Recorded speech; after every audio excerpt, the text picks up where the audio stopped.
الرجیم بسم اللہ الرحمن الرحیم قل یا عبادی الذین اسرفوا علی انفسہم لا تقنطوا من رحمت اللہ ان اللہ یغفر الذنوب جميعا انہ هو الغفور الرحیم۔ اے نبی صلی اللہ علیہ وآلہ وسلم کہہ دیجئے کہ جو ایمان رکھتے ہیں اپنی جانوں پر ظلم کر بیٹھے ہیں وہ اللہ کی رحمت سے مایوس نہ ہوں، بے شک اللہ سب کے سب گناہ معاف کرنے والا ہے اور وہی بخشنے والا اور رحیم ہے۔ عزیز طلبہ، سورہ زمر اس کی ایک آیت 53 آپ کے سامنے تلاوت کی گئی ہے اور ترجمہ بھی آپ نے سماعت کیا۔ یہ سورہ بہت ہی زیادہ خوبصورت اور بڑی میننگ فل ہے۔ اس میں حضرت انسان کے لیے، اہل ایمان کے لیے بہت ہی بڑی خوشخبری ہے۔ اس خوشخبری کو ماپنا چاہیں، تولنا چاہیں، اس کو میئر کرنا چاہیں تو یہ کسی طور پر میئر نہیں ہو سکتی، اس کو ماپا نہیں جا سکتا، اتنی بڑی خوشخبری ہے۔ عزیز طلبہ، انسان ہونے کے ناطے بے شمار مسائل ہمارے اندر موجود ہیں اور ہمارے اندر شر بھی موجود ہے، اور جس معاشرے میں ہم رہتے ہیں وہ بھی شر سے بھرا ہوا ہے۔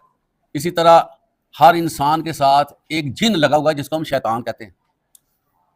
تو اتنا ماحول ہمارے پاس ہے جو ہمیں بہت سی چیزوں پہ اکساتا ہے، ہمیں منفی سرگرمیوں کی طرف لے جانے کی کوشش کرتا ہے۔ اور ایک انسان کو اچھا بننے کے لیے جہاد بھی نفس کرنا ہوتا ہے۔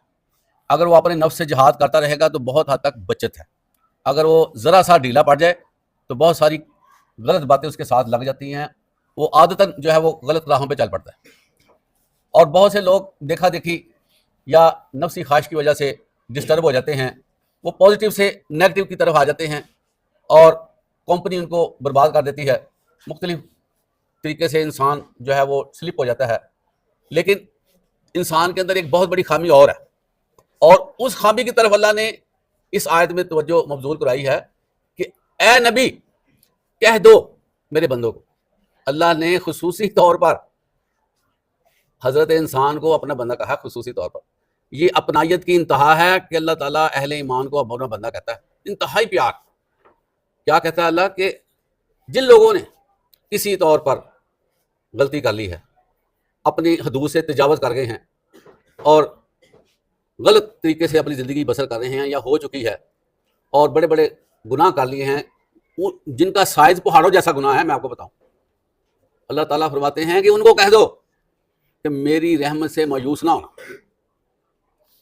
اور اللہ تعالیٰ کی یہ بات اتنی بڑی ہے کہ انسان گناہوں میں لتڑا ہوا ہو اور اس کو ایک طرف سے روشنی نظر آئے کہ مجھے میری معافی ہو سکتی ہے، تو اگر میں واپس جانا چاہوں تو میرے پرابلم نہیں ہوگی، تو یہ کتنی بڑی خوشخبری ہے۔ اور پھر اللہ تعالیٰ نے اس کے اندر ایک اور بات ایڈ کی ہے جو اس سے بھی بڑھ کر ہے کہ بے شک میں سارے کے سارے گناہ معاف کر سکتا ہوں۔ یہ تو بندہ جو ہے نا یہ نہ سمجھے کہ میں بڑی دور نکل گیا ہوں، اب جو ہے نا میری واپسی ممکن نہیں ہے۔ یہ اس کے دل پہ جب آئے گا نا، صحیح معنوں میں اس وقت وہ گناہ گار ہوگا جب یہ کہے گا میری واپسی نہیں ہے۔ آپ صلی اللہ علیہ وسلم نے فرمایا کہ اللہ تعالیٰ انسان کو معاف کرتا رہتا ہے، حتیٰ کہ جب جان نکلنے کی باری ہو اور ایک آواز گلے سے نکلنی ہوتی ہے، اس سے پہلے تک انسان معافی چاہے تو اس کو معافی مل سکتی ہے، وہ اللہ تعالیٰ اس کو معاف کر سکتا ہے۔ اور دیکھنے میں آیا ہے کہ ہر وقت بندے گناہ میں رہے، لیکن آخر میں اللہ نے ان کو توفیق دی، انہوں نے معافی مانگی، اللہ تعالیٰ نے معافی دے دی۔ یہ جو ہے نا اللہ سے علیحدہ ہونا، اس کا تصور مومن میں نہیں ہونا چاہیے، یہ میں آپ کو بتاؤں۔ جو بھی ہے وہ مومن اللہ کا بندہ، یہ دیکھ لیں۔ دیکھیں اللہ تعالیٰ نے انہوں کو بندہ کہا نا کہ جو حد سے تجاوز کر گئے، اس کا مطلب اللہ نے لنک نہیں ختم کیا، اللہ نے محبت قائم رکھی ہے کہ جو میرے بندے حد سے تجاوز کرتے تھے میں وہ میری رحمت سے مایوس نہ ہوں۔ پھر ایک مثال حدیث میں آتی ہے کہ ایک بندہ مسلمان شراب پیتا پکڑا گیا، وہ سزا کے عمل سے دوچار ہوا، سزا اس نے قبول کی، ابھی کچھ دیر گزرا تو پھر دوبارہ شراب کے کیس میں وہ پکڑا گیا، پھر اس کو سزا ہوئی۔ اس طرح 3-4 مرتبہ اس کو نا شراب کی وجہ سے سزا کا سامنا کرنا پڑا۔ تو جب صحابہ کرام نے دیکھا کہ یہ بندہ جو ہے نا وہ بار بار شراب پیتا ہے، انہوں نے اس بندے پر لعنت کر دی۔ یہ بات عزیز طلبہ بڑی سننے والی، بڑی اہم ہے۔ تو صحابہ کرام نے وہاں پر لعنت کی کہ یہ بندہ باز نہیں آتا شراب پینے سے۔ آپ صلی اللہ علیہ وسلم نے ان صحابہ کو روکا، خبردار، اس کے لیے لعنت کا لفظ استعمال کیا۔ یہ وہ بندہ ہے جو اللہ اس کے رسول سے محبت کرتا ہے۔ سمجھ آئی آپ کو؟ کہ شراب پی ہوئی ہے لیکن اس کو پروٹوکول دیا گیا کہ اس کی محبت کی وجہ سے اس کو لعن نہ کرو، یہ اللہ اور اس کے رسول سے محبت کرتا ہے۔ تو عزیز طلبہ، یہ جو معافی ہے نا اللہ کی طرف سے، یہ اوپن آپشن ہے، رات کوئی مسئلہ نہیں، دن کوئی مسئلہ نہیں، جب آپ چاہیں اللہ سے معافی مانگ لیں، اللہ معافی دینے والا ہے۔ اور اللہ تعالیٰ ہر جگہ پہ اپنے آپ کو غفور الرحیم اور اسی طرح رحمان اور مختلف صفات کے ساتھ بتاتا ہے کہ میرے اندر یہ چیزیں موجود ہیں، آپ رابطے میں رہیں۔ اور جو بندہ اللہ سے معافی مانگتا ہے نا، تو جس طرح ایک بندہ جس کا ساد و سامان سے لدا ہوا اونٹ گم ہو جائے اور وہ ڈھونڈتا پھرے اور اس کو اچانک مل جائے، اس کی خوشی کی انتہا ہوتی ہے، اسی طرح ایک بندہ اللہ کی طرف رجوع کر لیتا ہے نا، معافی مانگتا ہے، تو اللہ کو بھی اسی طرح کی خوشی ہوتی ہے۔ تو اللہ تعالیٰ بندوں سے بڑی محبت کرتا ہے۔ اللہ تعالیٰ قرآن مجید میں فرماتے ہیں کہ اگر تم استغفار کرو، استغفر اللہ استغفر اللہ استغفر اللہ پڑھو، تو مجھے کیا ہے کہ میں تمہیں معافی نہ دوں، مجھے کیا ہے میں تمہیں جہنم رسید کروں یا تمہیں سزا دوں۔ یہ خود اللہ فرما رہے ہیں کہ تم میرے ساتھ رابطے میں رہو گے تو یہ سزاؤں کا عمل نہیں ہوگا کبھی بھی۔ تو اس لیے استغفر اللہ بار بار پڑھنا چاہیے۔ اور آپ کو پتا کہ آپ صلی اللہ علیہ وسلم امام الانبیاء ہیں، معصوم عن الخطا ہیں، لیکن وہ ایک ہی بیٹھک میں 70 دفعہ استغفر اللہ پڑھتے تھے۔ تو یہ استغفر اللہ تحفہ ہے اللہ کی طرف سے کہ مجھ سے نا مغفرت طلب کرو۔ ربی جعلنی مقیم الصلاۃ و من ذریتی ربنا وتقبل دعا ربنا اغفر لی ولوالدی وللمؤمنین یوم یقوم الحساب۔ اللہ فرماتے ہیں، خود بندے کو سکھا رہے ہیں ربی اغفر لی کہو، ولوالدی اپنے والدین کے لیے مغفرت کرواؤ، اور للمؤمنین یوم یقوم الحساب، اور اپنے جو مسلمان بھائی دنیا سے جا چکے ہیں ان کے لیے مغفرت کی دعا کرو۔ تو اللہ تعالیٰ نے تو قرآن مجید میں یہ سکھا دیا ہے کہ میرے رابطے میں رہو، میرے رابطے میں رہو، اچھے رہو گے۔ تو بتائیں اللہ کا رابطہ چھوٹ جائے گا تو ہم کہاں جائیں گے؟ تو اس لیے ضروری ہے کہ اپنے آپ کو کبھی اس طرح نہ رکھیں کہ بس اب میں نے نا رابطہ ہی ختم کر لیا ہے، تو یہ بات جو ہے نا یہ تو بربادی کا پھر سفر ہو جائے۔ جو بندہ کسی گناہ پہ اکڑا رہا ہے نا، یہ میری بات نوٹ کر لیں، ثابت رہا، ہٹا ہی نہیں ہے، وہ اپنے آپ کو اس طرح لگائے رکھا اس نے، اسی نے جہنم میں جانا ہے، پتا آپ کو فل۔ جس نے یہ اقرار رکھا کہ میں گناہ گاری ہوں اور میں نے رہنا ہی ہے، تو پھر اس نے جہنم میں جانا، اور کیا ہوتا ہے؟ پھر اس نے اپنی ذات پہ خود ظلم کرنا۔ اللہ قرآن میں فرماتے ہیں کہ میں کسی پہ ظلم نہیں کرنے والا، میں معاف کرنے والا ہوں، میں لوگوں سے محبت کرتا ہوں، لیکن جو سزا میں جانا چاہتا ہے نا وہ خود اس کا انتظام کرتا ہے۔ میرے لیے ضروری نہیں ہے کہ میں سزا دوں، مجھے کیا ضرورت ہے میں سزا دوں۔ اس لیے عزیز طلبہ، اللہ تعالیٰ کی یہ جو آیت ہے نا، یہ ہمارے لیے گولڈن میسج ہے، بڑا ہی پیارا پیغام ہے، اور رجوع کرنا چاہیے۔ اور دیکھنے میں آیا ہے، میں نے آپ دیکھیں کہ جس طرح ایک بچہ روتا ہوا، گھبرایا ہوا اپنی ماں کے پاس آتا ہے، اور ماں اس کو اپنی چھاتی پہ لگاتی ہے، پیار کرتی ہے، چومتی ہے، چاٹتی ہے، تلق اس کے ساتھ بناتی ہے، تو بچے کو اس کے ساتھ جو ہے تسلی ہو جاتی ہے، سکون ہو جاتا ہے۔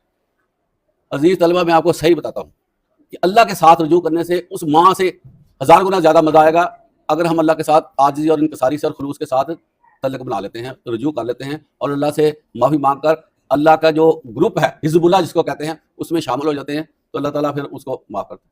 آپ کو پتہ ہے جب آپ صلی اللہ علیہ وسلم تبلیغ کرتے تھے تو ایک بندہ مسلمان ہوا، وہ خود اقرار کرتا ہے کہ میں اپنی زندہ بچیوں کو درگور کرتا رہوں، قبر میں بھیج دیتا تھا۔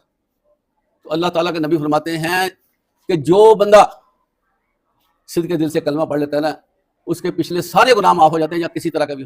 حالانکہ یہ جو گناہ ہے بچیوں کو درگور کرنا، یہ کوئی چھوٹی بات تو ہے؟ تو بڑے بڑے گناہ، اللہ تعالیٰ کے ہاتھ میں ہر چیز ہے، تو بندے کو یہ نہیں سوچنا چاہیے کہ یہ بہت بڑا گناہ ہے، کچھ نہیں ہوتا۔ اور گناہ کر کے معافی مانگنے والا اللہ کو بڑا پسند ہے۔ حدیث میں آتا ہے کہ ہر بندہ خطا کار ہے، لیکن سب سے اچھا خطا کار وہ ہے جو گناہ کر کے معافی مانگ لے۔ رجوع کرنے والا اللہ کو بڑا پسند ہے، اور اللہ تعالیٰ اس کو جو ہے بڑا وارملی ویلکم کرتے ہیں۔ بلکہ اگر اس کے دل میں خلوص ہے نا، وہ انتہائی نادم ہے، تو اللہ تعالیٰ اس کی پچھلی جو غلطیاں ہیں، گناہ ہیں، ان کو بھی نیکیوں میں کنورٹ کر دیتا ہے۔ آپ اندازہ کریں کہ گناہ کیا نیکیوں میں کنورٹ ہو گیا۔ یہ ہے بندے کی اپنی ول۔ اللہ تعالیٰ نے انسان کو انڈیپینڈنٹلی دنیا میں رکھا ہوا ہے، اس کو فہم و فراست، عقل، دانش، اس کو ساری چیزیں دے دی ہیں، اس کو گرم ٹھنڈے کا پتہ ہے، اس کو ہر چیز کا پتہ ہے، وہ خطرات کو سمجھتا ہے۔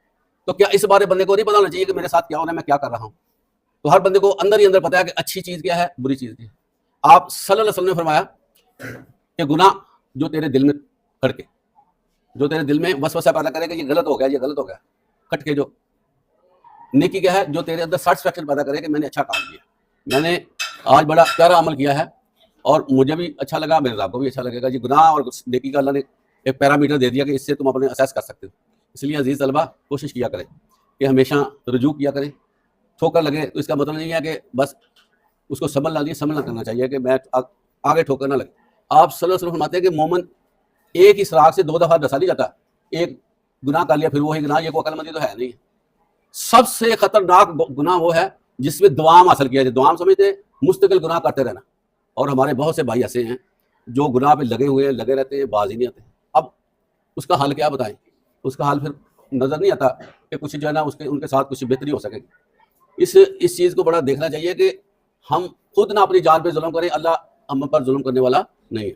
تو اللہ تعالیٰ ہمیں معاف کرے اور ہمیں بار بار استغفار کرنے کی توفیق عطا فرمائے اور گناہوں سے بچنے کی بھی توفیق عطا فرمائے۔ وآخر دعوانا الحمدللہ رب العالمین۔